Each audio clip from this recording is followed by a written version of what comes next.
I invested in my wife and she turned her back on me.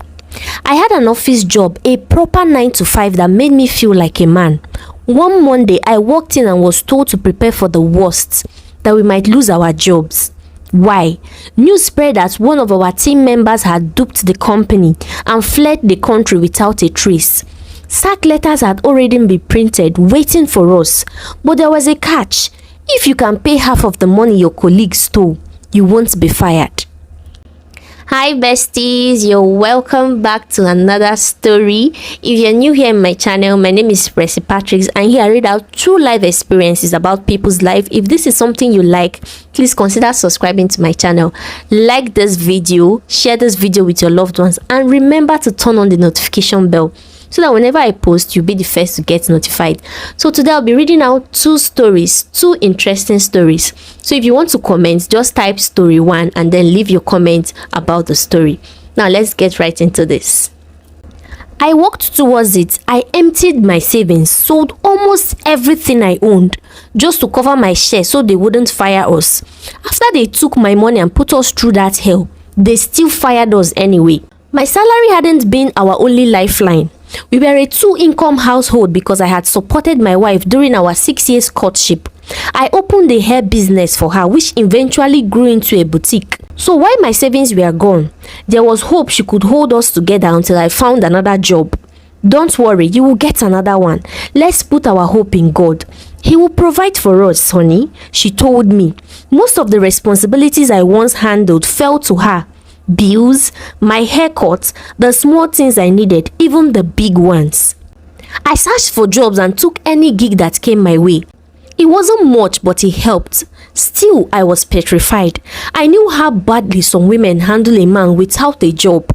At first, it was sweet and rosy, then bittersweet. My story is not a different one. She would come home and find me in the living room and start picking fights. Why are your legs on the chair?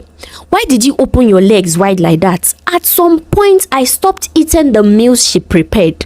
I had grown too sad for myself, and I was genuinely afraid. Most days, I shivered when I thought about the ways she spoke to me. Her voice heavy with disdain. It felt as if her only purpose was to push me into anger. Even the sound of my breathing too irritated her. Worse, she questioned my masculinity, whether in front of the children and the house, friends or family. She let the words slip without care. I was losing it. This woman had the power to help me but chose to watch me drown, even though her business was doing well. Eventually, I got another job through a friend. A very good one, better than the first one. It was out of town and came with perks. A house, an official car, and a hefty salary. Losing my previous job now felt like a test. Weeks before I officially resumed work, I told her I was traveling. I should have been honest, but we have reached a point where we were strangers. I wasn't the man I used to be in her eyes. She hated my guts, and in my mind, I simply wanted to set her free. Keeping the news to myself was a gift to my own soul. It was the only way to save my sanity. Somehow, we both just kind of moved on without ever saying a word. She never once checked to see if I was alive, and I did the same. I transferred all that energy and put every bit of my heart into this new job and into a kind woman I met through a friend who helped me get the position.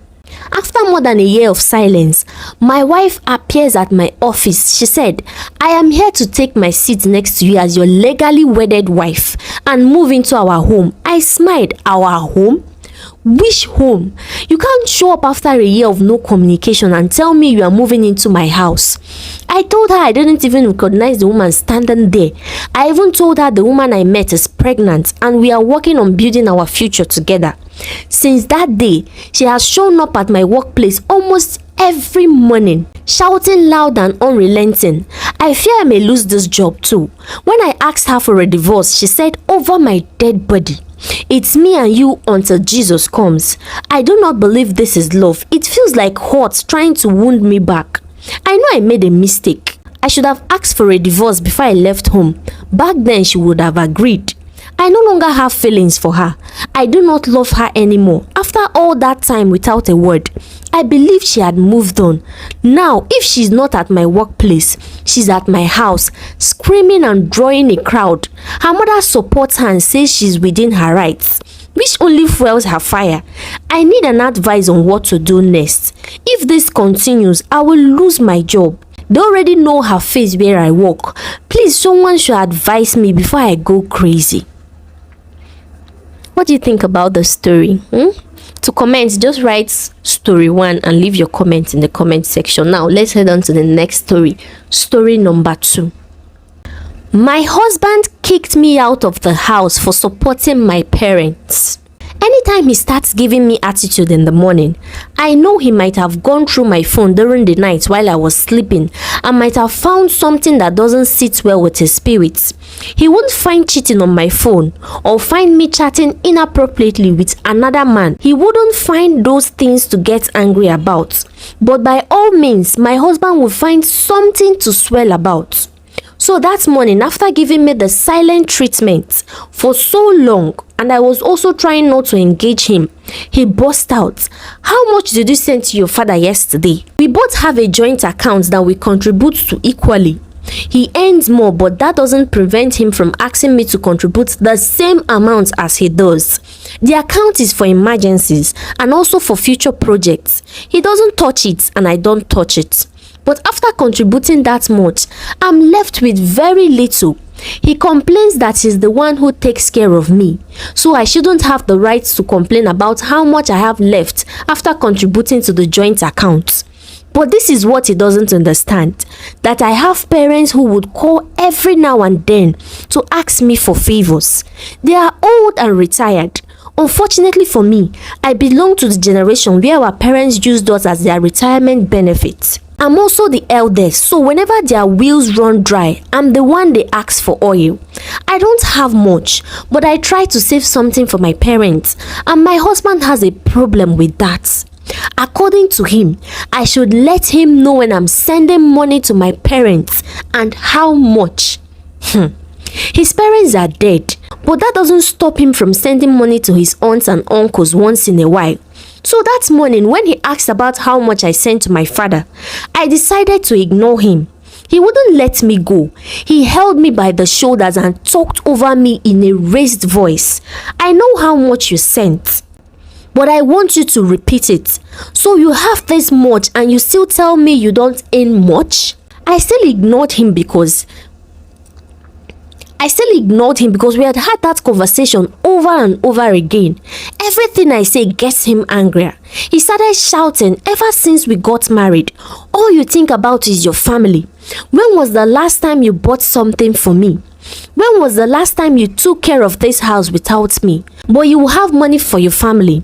Not that I haven't tried to do more. I tried. A friend of mine was selling kids' items, and I decided to help her by posting on my status. That day, I couldn't count the number of people who asked me if I had this or that in stock. It pricked my intuition that I could sell something and make money online.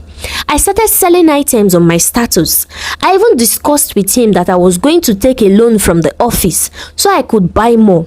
He said, "You still want to take a loan with this your little income?" I asked him to give me a loan himself or let me borrow from the joint account.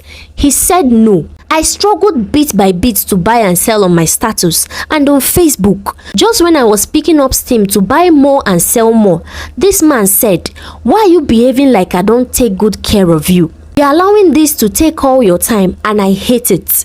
I tried to hide and do it, but he caught me because we live in the same house.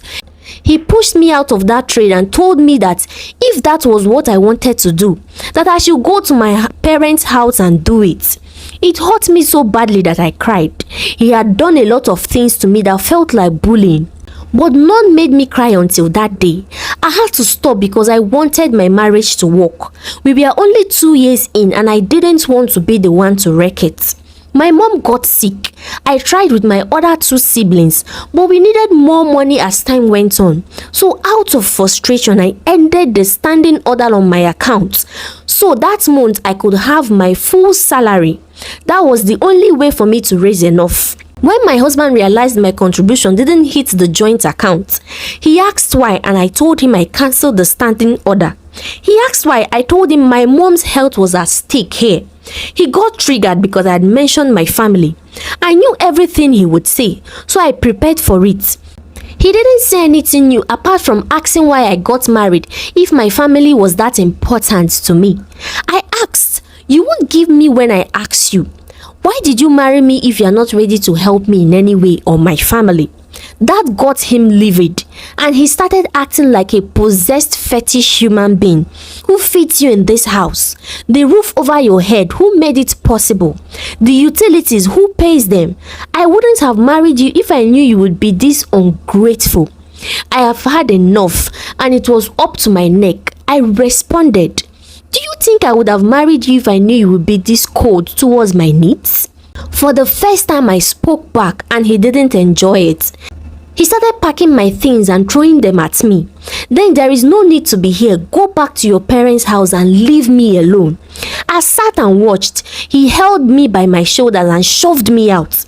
I didn't take anything, but I left. I'm not from a rich home, but where he found me and married me, there was peace.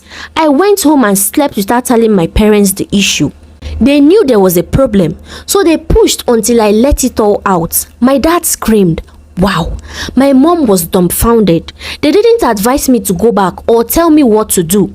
I went back and took few things while he wasn't home. We didn't talk for 4 days. I called him and said, I need the money I've contributed in the joint account, and I need it as soon as possible. He cut the line on me. I went back and took a few things while he wasn't there. Little by little, I got the most important things I needed to live life normally. 3 weeks later, he called to ask me when I was coming home and said I shouldn't make him push me away completely. In his own words, he said, don't make me decide that you shouldn't come here again.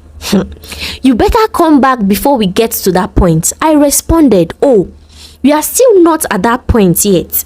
You better get there fast because I'm not coming back. I didn't talk back until I had to, and he realized I had crossed a certain line. That was when he called my dad. My dad told him point blank that he didn't have any respect, so he wouldn't like to engage with him. Your wife is here. You can come and take her, but don't bring me into this issue. 2 months later, he is here with his parents apologizing and asking me to go back home. Fortunately for me, I've learned to live without him, and I've been comfortable doing that. So I'm not going back again. It's suffocating in there. He's begging through other people, but he hasn't had the courage to look me in the face and say he's sorry. I don't mind. The next time he hears from me is going to be me asking for a divorce and my savings so I can begin life again on my own terms. This won't work for me. It's too stifling and I'm not made for that. I am tired of all this. Please, so someone should advise me. Should I get a divorce or just go back to my husband?